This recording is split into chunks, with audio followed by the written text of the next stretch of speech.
Welcome to Act Online, a product of the Acton Institute for the Study of Religion and Liberty. I'm Gabriel Jaja, producer. In this episode, Nathan Meck, Program Outreach Project Manager here at the Acton Institute, sits down with Mustafa Akyol, Senior Fellow at the Cato Institute, to discuss his new book, Reopening Muslim Minds, A Return to Reason, Freedom, and Tolerance. In his book, Akyol dives deep into Islamic theology, shares lessons from his own life stories, and reveals how Muslims lost the universalism that made them a great civilization in their earlier centuries. Values often associated with Western thought, like freedom, reason, tolerance, and science, were historically part of Islamic philosophy, but in recent generations have been cast aside to reach political ends. You can find additional resources in the show notes of this episode, as well as find previous episodes of Act Online on our website at acton.org/actonline. If you like this program, you can help us reach even more listeners by sharing it with a friend and leaving us a 5-star review on Apple Podcasts. We welcome your comments as well. Act Online is available on Apple Podcasts, Google Podcasts, Spotify, or wherever you listen.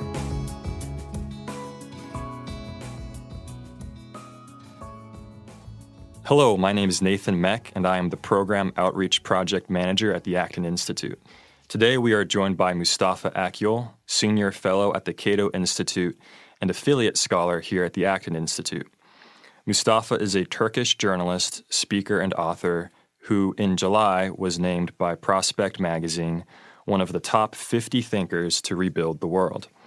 He has authored many books, including his most recent, Reopening Muslim Minds, A Return to Reason, Freedom, and Tolerance.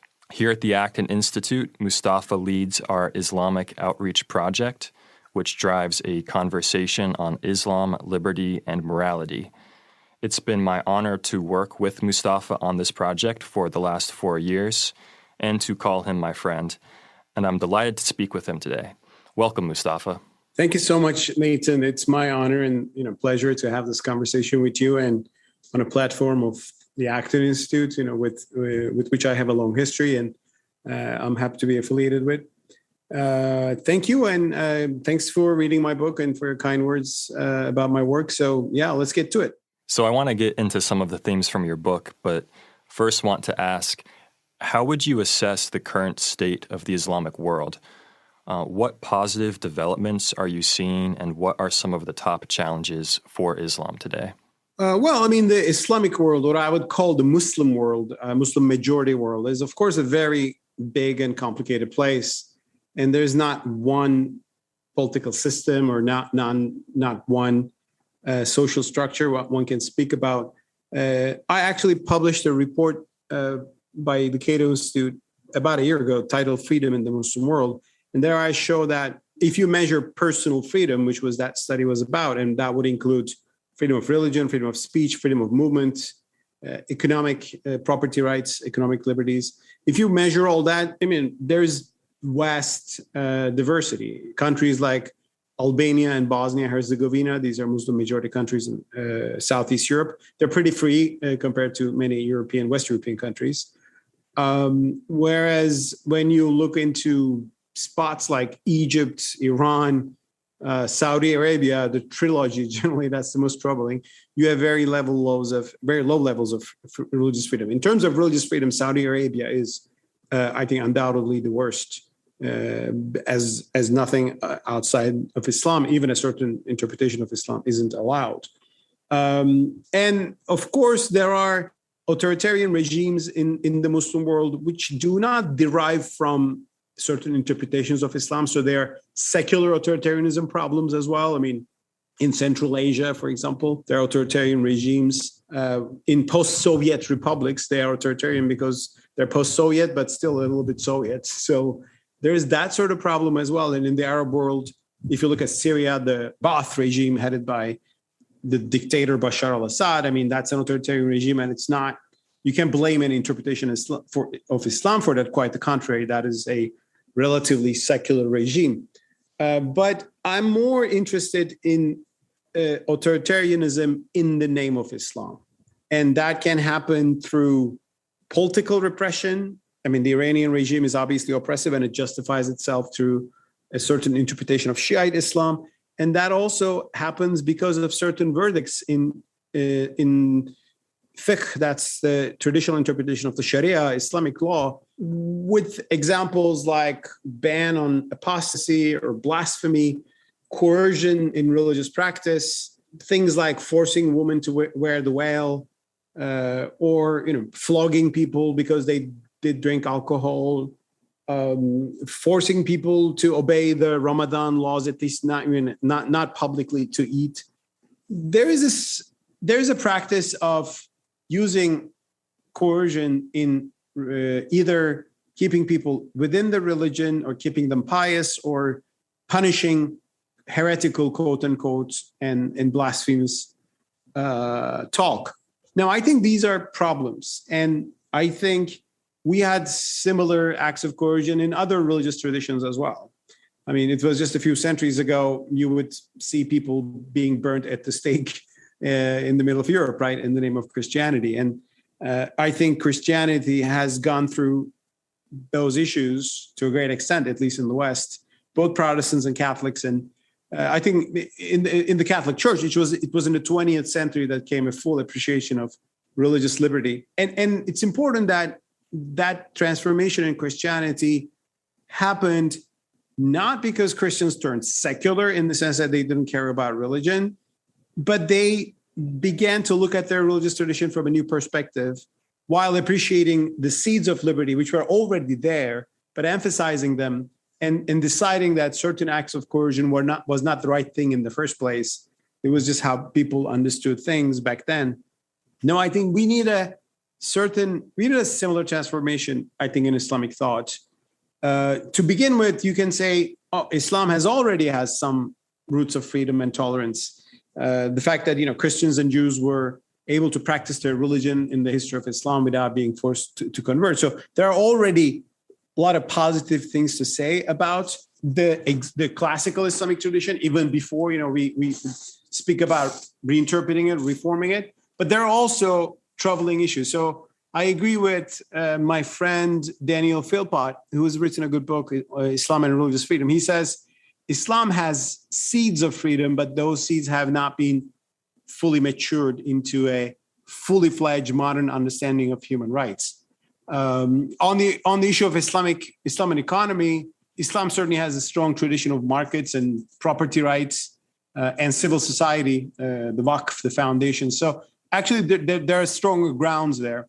But still, there are issues to be resolved, like issues of corporate identity, legal identity of corporations, which has been resolved to some extent. It was more in the classical era. But things like interest rates, are they really the usury that the Quran condemns? So there are these religious issues. And what I do is I'm just convinced by the broad range of scholars called Islamic modernists or revival or reformists. Revival is a different term, but those who are Islamic scholars who are respectful to the tradition, who base themselves in the Quran and taking inspiration from Prophet Muhammad's example, that's the Sunnah, but also bring some new light into that understanding. And this has already happened in Islam. Slavery was a part of the Sharia until the 19th century, and it ultimately there emerged almost universal consensus that while slavery was not something Islam really valued, it was just Islam just found it in its own context and legislated it, but it took time to abolish it. So that kind of, I think, doctrinarian transformation is necessary. So my book is about these hot button issues, apostasy, blasphemy. And of course, these are troubling issues when it comes to when they are implemented by the state. And in the most extreme, they can fuel terrorism. To be frank, terrorists are very extreme people in the Muslim world, but they rely on certain interpretations of blasphemy or apostasy when they attack Muslims or even, fellow Muslims who disagree with them or non-Muslims in their interpretations or jihad. So these issues needs to be solved out. So, and I'm not a religious authority, but I am actually referring to religious authorities or theologians, expert scholars who have ideas that can help broaden the general public. So I'm trying to publicize their views and make them more coherent. So we have a broader discussion about these issues in the world of Islam. And in the meantime, the Westerners who are interested in this discussion can get a sense of what are the issues in Islam. And they can also compare it to some of the conversations they probably had in the history of Christianity on whether people should be punished for heresy or apostasy or some other kind of religious deviation. Yeah, so you make the case in your book that a lot of these discussions that are happening within the Muslim world that we've talked about hinge on an ancient debate over the role of reason and conscience in interpreting the Quran and the teachings of Muhammad. Can you explain what this debate is and why it's important to these issues today? Sure. I mean, these issues are issues of jurisprudence, that is the interpretation of the Sharia. So these are legal issues, very similar to Judaism in many ways, because I think Islam is fundamentally a religion that is more similar to Judaism than Christianity. I mean, I'm saying this for someone who looks at it from a Western comparative perspective. But deep down, beneath jurisprudence and beneath the limits of jurisprudence, I think there's some theology at work. What I highlight in my new book, Reopening Muslim Minds, is that Islam had a potential to develop a sense of natural law, as it is called in the Catholic tradition, which means that even if there is no religion, there is no revelation, humans have a natural tendency towards some moral guidance, an ethical compass. People can figure out that compassion, mercy, justice, security are good things, and there are things that are good and bad in themselves. So I show that Islam had this potential, but this potential was sidelined to some extent by the mainstream Sunni theology, that is Ash'arism, because Ash'ari theology assumed that the Sharia not indicates but constitutes right and wrong. In other words, God's commandments are not educating us about some ethical right and wrong that is objectively out there in the world and which can be also discerned by non-Muslims, such as Greek philosophers, perhaps, or other thinkers today. But those values are constituting it. So things are right and wrong simply because God said so. And in the book, I show how this sort of thinking blocks reinterpretation of the Sharia, because ultimately it disallows you from questioning the wisdom behind religious commandments. And it says, this is what it is. So it leads to literalism. And also it's this allows, or at least discourages connecting the values of Islam with the broader framework of humanity, like human rights, like civil liberties. These ideas, do we have them in the Islamic tradition? Are commandments of our Sharia somehow refer to them? Is there a parallel between them? Can we reconcile them, harmonize them? To be able to make that, you should have a certain framework which says, well, those values are something and they're the products of human conscience. But I think there's a theological limitation there. And I show how this was pushed to some extent by philosophers like Ibn Rushd, who spoke of something that we can call natural law. And Sunni Islam has some elements that come close to this, but the lack of a sense of natural law leads to blind literalism, which is a part of the problem, which doesn't allow us to make reinterpretations that can bring ideas of Islam that value liberty. One of the ideas that really fascinated me in the book was the concept of maqasid, which is the goals or the intentions of the Sharia. And these you list are religion, life, intellect, lineage, and property, and that these are the goals of the law, and that many of the Quranic laws may be contextual, applying to specific times and situations, as opposed to applying to all situations in all places throughout all of history. Do I understand correctly that your argument is we should seek the goals or the ends of the Sharia, and the best means to reach those ends may differ depending on the time, place, and other circumstances? That is very correct. these are the 5 famous, known maqasid intentions of the Sharia as mapped by classical scholars, beginning with Al-Ghazali, and then I think its more mature interpretation was by Imam al-Shatibi, who was a scholar in Muslim Spain. And it's interesting that this perspective didn't get much emphasized until the modern era, precisely because of the textualists and the understanding of the Sharia, which paid little attention to these intentions.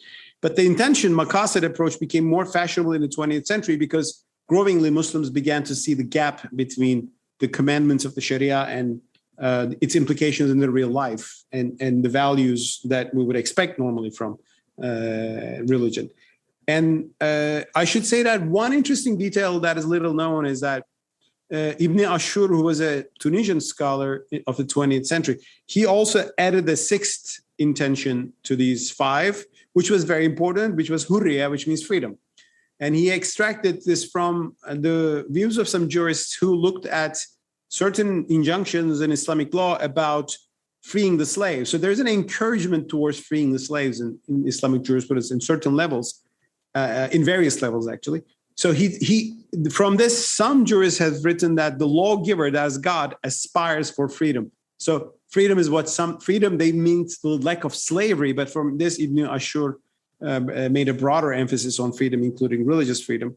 So this approach, this maqasidi approach, has become interesting. That's why Muslims are discussing this all the time. There are panels on the maqasid issues. Of course, the modern emphasis on maqasid is a little bit different than the classical emphasis. The classical emphasis was that these are the commandments of the Sharia, and these are its intentions. God has these beautiful intentions. That's why we should keep these laws going, right? I mean, it was not an effort to reinterpret the law, but it was just an effort to emphasize the wisdom behind it. Mm-hmm. Now, I understand it, but in the modern era, the thing is we're seeing a gap between the wisdom and the actual literal implementation of the law. So can we take the wisdom, the hikmah behind the laws, and take them as the binding approach, so therefore reformulate the laws? For example, in the book, I give an example on how the maqasid approach can help Muslims to reframe things, but it doesn't because of there's resistance to that. It was an example on women's travel. There are certain sayings of Prophet Muhammad advising against women traveling alone, and that she should travel with a male guardian, a mahram. At least for a certain distance, she shouldn't go by. After a certain distance, she shouldn't go by herself. And of course, this is the basis of the famous laws or infamous laws in Saudi Arabia about women not being able to drive by themselves or travel by themselves. So scholars who uphold these laws say, well, this is the injunction, this is the commandment of the Prophet, we will do it. But a maqasid approach tells you, well, the Prophet said so, but let's look into the context. When the Prophet said this, it was very insecure for a woman to travel alone by herself in the Arabian desert, where there were bandits and all kinds of harmful people. So it was something to protect her from a danger, whereas in the modern world, travel is something much different. It's much safer in a safe car or a train or a plane. So we don't have to have the same thing. So safety, the maqasid, should override the literal commandment. Mm-hmm. So there are people who push for this interpretation, who make this interpretation. I agree with them. But I show in the book that there's a resistance because there's a refusal to reformulate the existing injunctions by looking at the intentions only. So that's why this is an interesting theological issue. And I say that more about this in the book, but this is the basic idea there. Yeah. This makes a lot of sense to me because the world changes so much and circumstances differ so much from society to society that it does seem that the most just way to address certain issues will change over time. So while the goals of the law may remain the same, the exact laws, the exact ways of reaching those goals will differ depending on the circumstances. So one interesting data point on this, I think, is the Islamicity Index, which you refer to in your book, which ranks countries based on how well they reflect Islamic principles. and it's very provocative, I thought. The categories of their index are economy, legal and governance, human and political rights, and international relations. And the index measures countries in these categories essentially based on how well they pursue the maqasid, the goals and the intentions of the Sharia.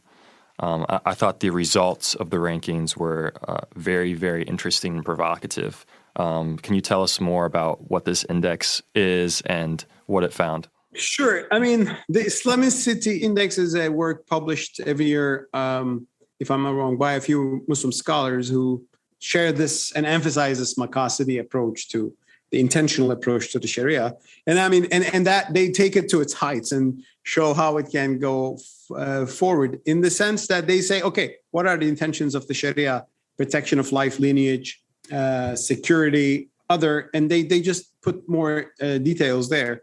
And they say, so let's look into the countries of the world. Which ones are better in protecting life, property, and security, and for example, overcoming corruption and things like that. And the countries that make the top 50 in this Islamicity Index almost never has any Muslim majority country. So the top ones are generally Ireland, New Zealand, Norway, Sweden, Denmark, Sweden as well, Canada. US is doing relatively not bad. And I mean, these are generally Western liberal democracies where you have rule of law, where you have protection from government encroaching on your rights. And so these countries. So the most Islamic country becomes New Zealand, and not. So I mean, again, this is not an interpretation that will be accepted by an overwhelming, I think, majority of Muslims in the world today. But it shows what difference does it make when you look at the literal implementation of the law versus the realization of the intention that law is supposed to serve. And there is obviously a huge gap. And I think it's important to make that switch sometimes and think what the Sharia is supposed to serve and where is it being served in the modern world. So, hey, this is Gabriel from the Acton Institute. You've probably already noticed a Monday episode of Acton Line in your podcast feed. That episode is actually from our new podcast, Acton Unwind. Acton Unwind is a weekly roundtable discussion of news and current events through the Acton Institute's lens on the world, promoting a free and virtuous society and connecting good intentions with sound economics. Each week, Eric Cohn will be joined by Dr. Samuel Gregg, along with other Acton experts, for an exploration of news, politics, religion, and culture. We'll be bringing you the first 4 episodes of Acton Unwind here in the Acton Line podcast feed. It is also readily available on its own channel. To subscribe, click on the link in the show notes of this episode. Thanks for listening, and we hope you enjoy Acton Unwind. Now back to the show. I want to push back just a little bit on your thesis that rather than always taking a literal interpretation of the Quran, we should sometimes follow reason and conscience and use those to reinterpret certain passages. We know that reason and conscience leads different people to different conclusions, and it leads different cultures and societies over time to different conclusions.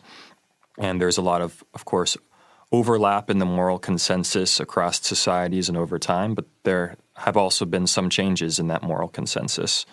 So if we are reinterpreting the Quran in light of our reason and conscience, will Islam's moral precepts change as the world changes, rather than standing firm against an ever-changing culture?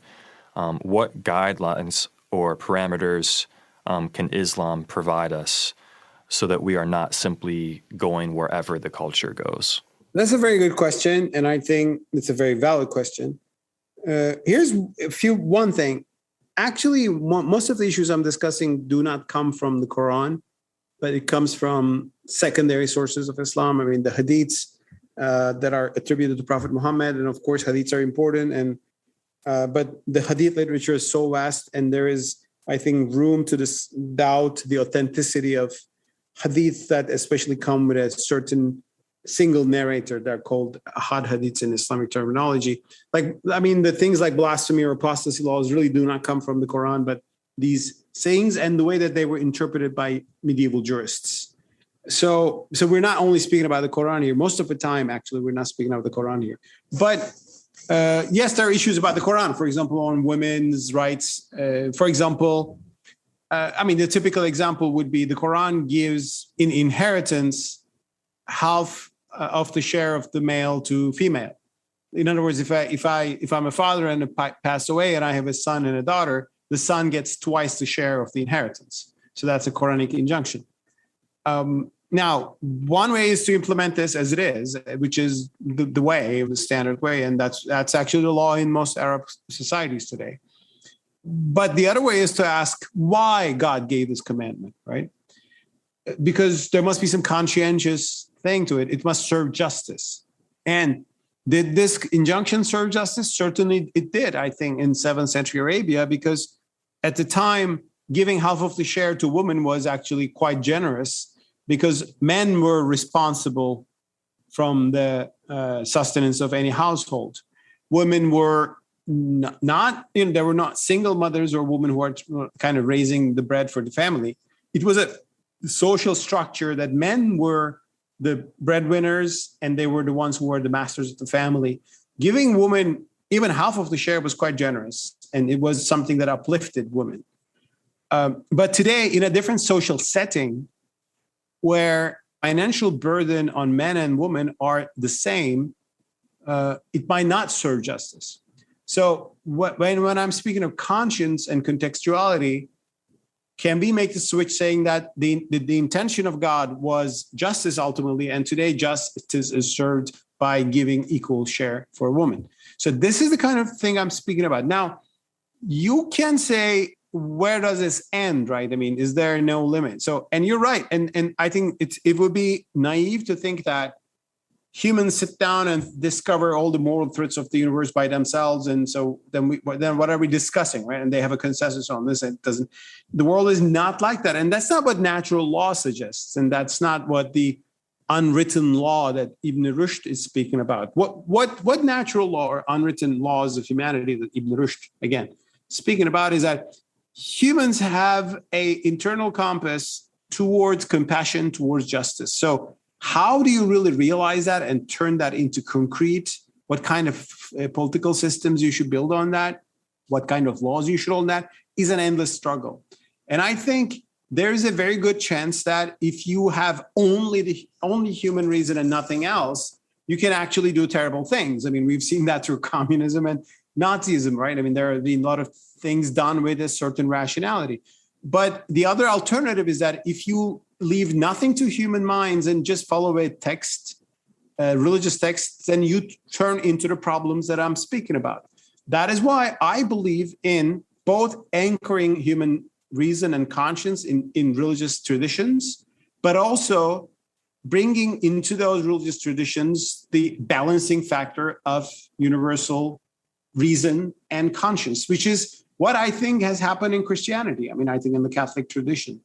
So I think the two wings, I mean, that sometimes Catholic thinkers speak, that there is reason and there's revelation, and they both are ways to seek truth, and you should use them so they will be balancing wrong interpretations of the other side.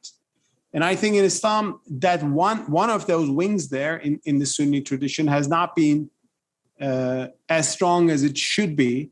And that's why we are drawn into a textualism, which realizes the letter of the law, but because it doesn't consider and question the intentions and the consequences of that, it sacrifices the hikmah, the wisdom behind the law. One of the really fascinating Quran verses you quoted in the book was from Surah 5:101. You who believe, do not ask about matters which, if made known to you, might make things difficult for you. If you ask about them while the Quran is being revealed, they will be made known to you.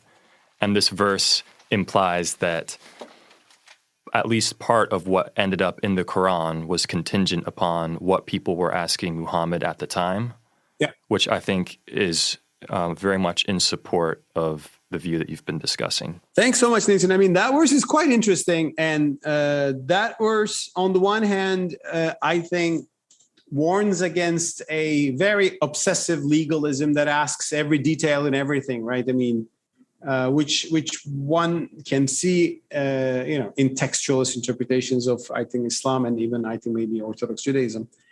I mean, you always ask the detail of the religious practice while forgetting the spirit of it. And I think you see that in, for example, while praying 5 times a day, our daily salah, like, where should I put my fingers exactly? So that kind of, so the verse, on the one hand, I think seems to advise against such detail obsessed, I think, piety, whereas there should be a more spiritualist piety. On the other hand, as you said, the verse shows that there are issues in the Quran because people ask about it.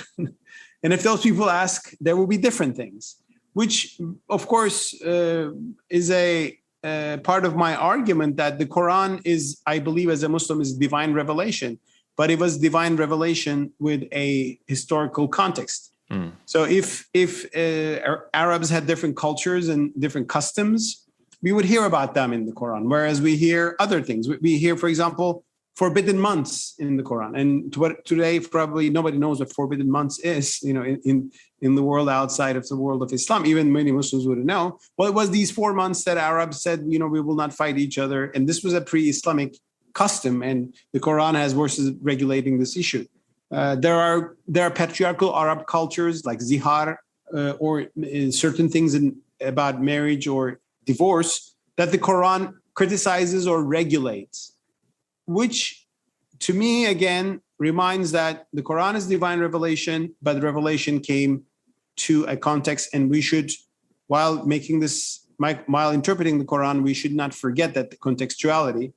Otherwise, I mean, you can say these Arab customs are universal human customs. Since the Quran mentioned them, they should be with us always. Whereas you can, I think, rather moral lessons from them, understanding that they're time bound. Right. So do you think if the Quran were revealed today rather than the 7th century, that, first of all, different questions may be asked today that might be addressed in the Quran that weren't addressed? And then maybe even some of the same questions that were asked in the 7th century might have slightly different answers on the basis of the changed world that we live in? Yes. I mean, if the Quran was revealed, because I think the Quran is divine, it's the address of the divine to human beings. It's nuzul, that the Quran descended, from heaven. And it did not come as one book. It came as responses to the human reality. The Quran guides Prophet Muhammad. The Quran warns him. The Quran tells him to do this or to do that. And people come and ask Prophet Muhammad, and the Quran says, tell them to do this. Or if the people blaspheme against Prophet Muhammad, and the Quran says, this is what you should tell them back. So, and of course, if it was a different society, if it wasn't Arab society, but other society, if it was a different age, the content would be different. The theology wouldn't be different. The eternal truths about God, heaven, afterlife, those things, that's deen, that wouldn't be different. But the Sharia, that is the legal aspect of the religion, would be different because there would be different social needs and therefore different divine responses to those needs. So I'm wondering if we can turn back to one of the contemporary challenges in the Islamic world today. And you mentioned the issue of religious liberty. Then we know some Islamic states have strict laws against apostasy or blasphemy. How can reason, conscience, and the Sharia guide us on this issue today? Well, I think a good moral principle that we Muslims can follow while looking into these issues is the universal moral principle called the golden rule. Like, do not do unto others which you wouldn't like them to be done to you. Like on for example, issue of apostasy, I had a conversation today actually with 2 Muslim friends and scholars. I said, like, imagine if Christians executed their apostates, some of which are converts to Islam. What would we think about it, right? We will be probably quite unhappy with it, if we would be probably even enraged, because there are a lot of Christians in the world who become converts to Islam, and we Muslims welcome them, say, Assalamu alaikum, dear brother, welcome to our ummah, and we're happy that you made your conversion. And some of them proudly speak about it and write books. finally I found the truth of Islam. And of course, the same thing happens on the other side. There are people who change their religious convictions. Now, if Christians are not threatening apostates from Christianity into Islam, I think we should do the same. We should not threaten apostates from Islam to Christianity. And on the issue of blasphemy, look, I'm not one of those kind of secular liberals who think there is some great wisdom in blasphemy and people should keep insulting. I mean, that's a very popular idea in France. You should make cartoons of Prophet Muhammad and other peace be upon. I mean, I don't share that worldview, and I think the world will be a better place if we don't blaspheme against each other. I would not blaspheme the sacred values of any other religion or tradition because I would respect them and I don't want to create tension, and I would be happier if they did so. But the world is a complicated place and people can sometimes say bad things about your religious tradition. Moreover, what you say as your genuine belief can sound blasphemous on the other side. I mean, some of the things the Quran says about polytheists, mushrikun, will be quite offensive to, I don't know, some Wicca or some pagan worshippers like that are out there, or some other African religions, or can find it offensive.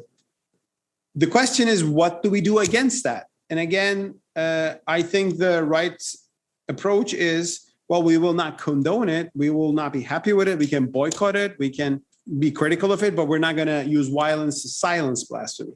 And on the issue of blasphemy, actually, it is easy to make that argument from an Islamic point of view, because there's no basis in the Quran for silencing blasphemy, let alone killing people for blasphemy. On the apostasy issue, too, these are not Quranic issues. These come from hadiths or other narrations, sirah, that's the biography of Prophet Muhammad, because Prophet Muhammad had certain wars with the Meccan pagans and the allies of those in the later phase of his prophetic mission. And during these wars, there were people killed, there were people executed. It was a bloody, violent era.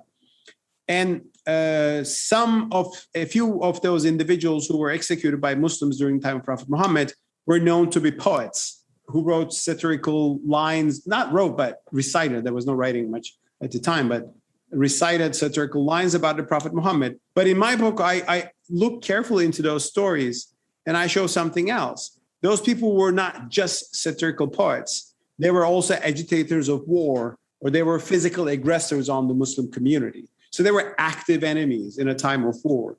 Whereas we have cases of Prophet Muhammad being ridiculed or he was made fun of. We have cases that he didn't do anything against those people. And there is a verse in the Quran, I think, which should be the guiding principles of us Muslims today. It says, if you hear God's verses being mocked by a group of people, do not sit with them. It doesn't say go and kill them. It doesn't even say make sure that they shut up. It says do not sit with them, like do not be with the people who are disrespectful to your religion, which is, I think, the right thing to do. I wouldn't be with people who are disrespectful to my religion. But that is different. And I believe that these blasphemy and apostasy laws emerged in Islam, early Islam, at a context where the Byzantine and Sassanid empires of the time had very similar laws. It was just the way people looked at religion and politics and power in that day and age. So I think that's that cultural context. And of course, these were also used by autocratic states in the Muslim world to silence dissent too. So there's that element. So my argument overall is that we Muslims should embrace the Quranic principle, la ikraha fid din, or no compulsion in religion, which means we shouldn't have blasphemy or apostasy laws, and we should present our religion with advice and civil means and exemplary means, but not any coercive, let alone violent measure. I want to turn briefly to another contemporary issue in the Muslim world, and that's women's rights. You mentioned earlier some restrictions on women traveling, and there's also, of course, been laws about women receiving half the inheritance of men.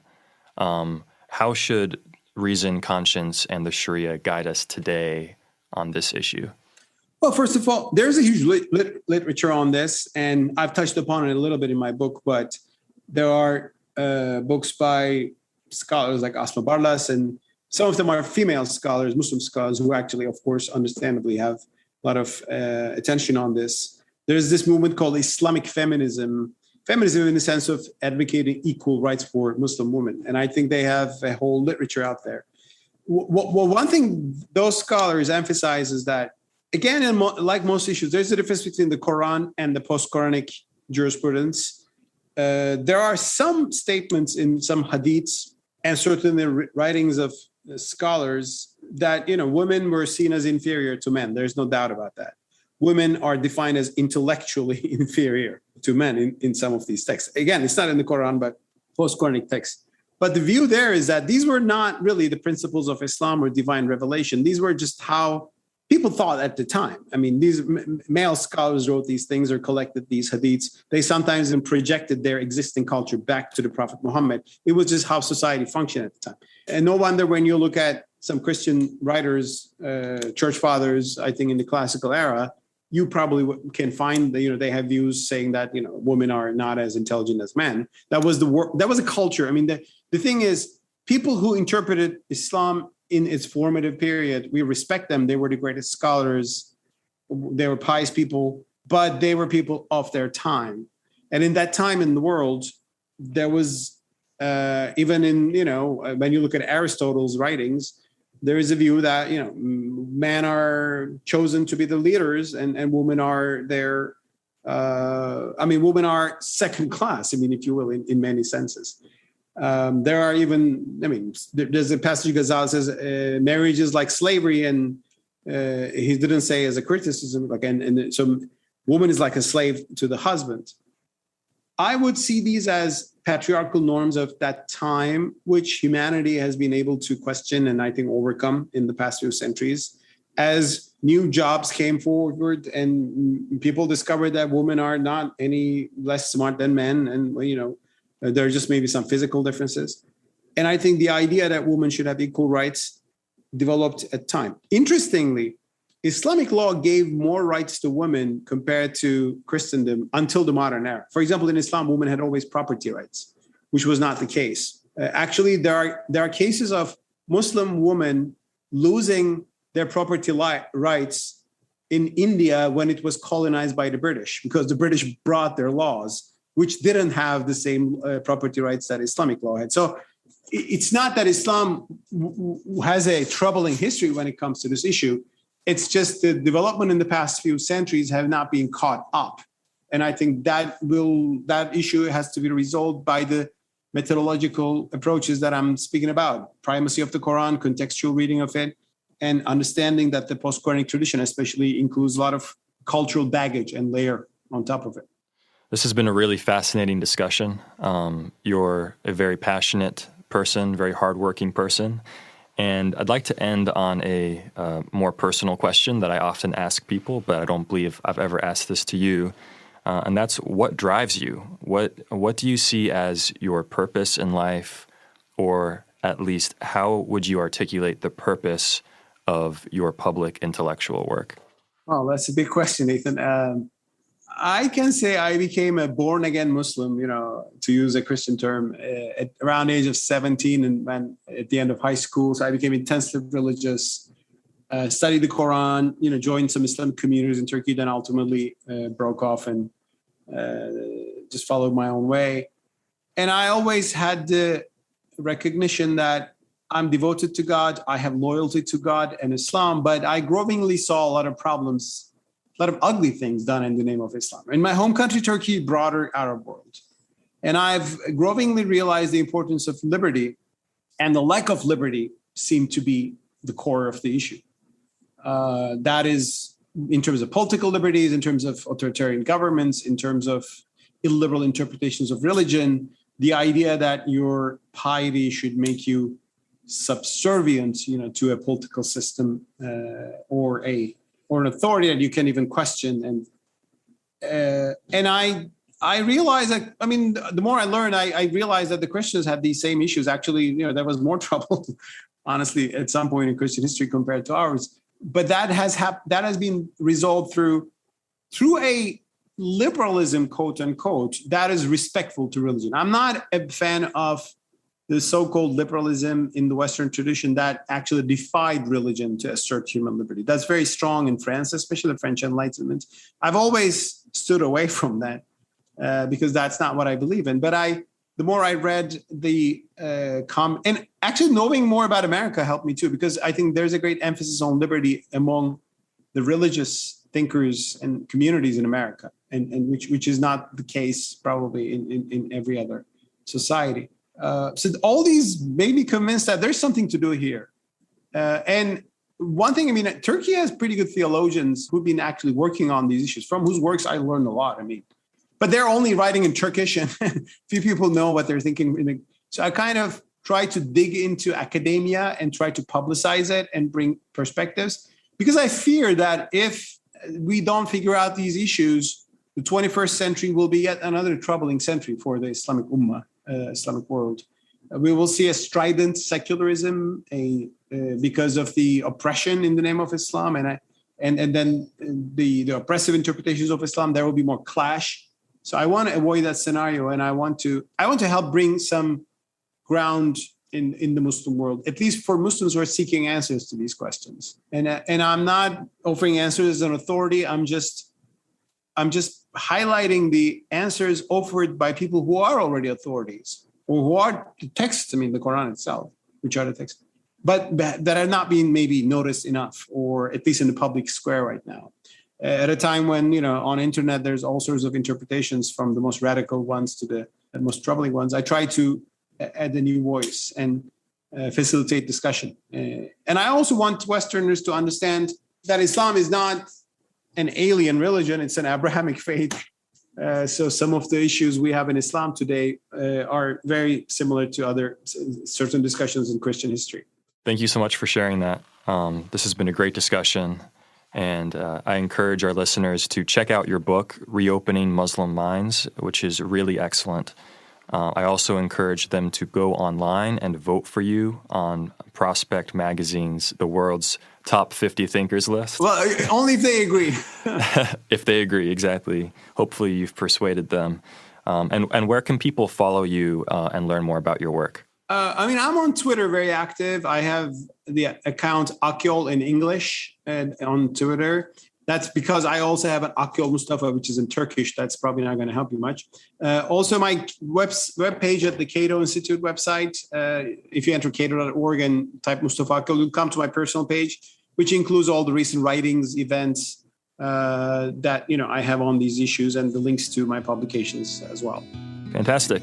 Well, thank you so much, Mustafa. Thank you, Nathan. It was a pleasure. As always, thank you for listening.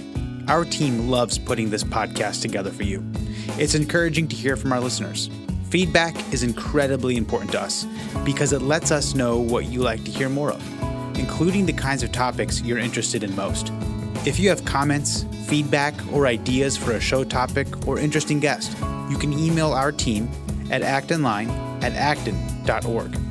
Until next week, for Acton Line, I'm Gabriel Jaja.